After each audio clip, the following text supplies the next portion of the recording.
Ito sila mga kaboss, nagtatrabaho. Ito, my friend, number one. Number one, my friend. Tingnan nyo mga kaboss, binakbak yung ceiling. Pinalitan ng bagong AC machine. Eh, kakatapos lang nitong gawin. Eh, kaso, ito yung tinanggal nila mga kaboss, oh. Renovation kasi ito mga kaboss, kaso yung mga AC machine, hindi nila pinalitan ng bago.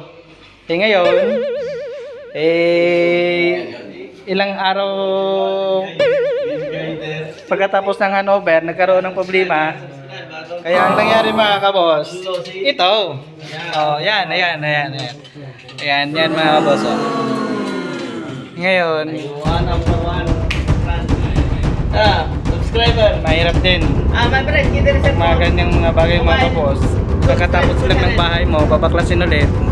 At parang naging under construction ulit mga kaboss. Siguro, yung iba niyan, pagka ganitong bahay na kakagawa lang. Tapos, pagkatapos, babaklasin ulit yung ceiling mo mga kaboss.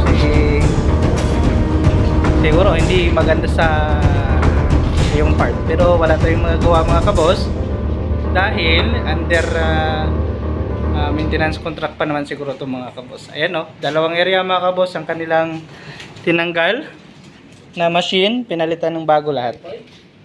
Ayun. So yun lang mga kaboss, maraming salamat. Subscribe and share.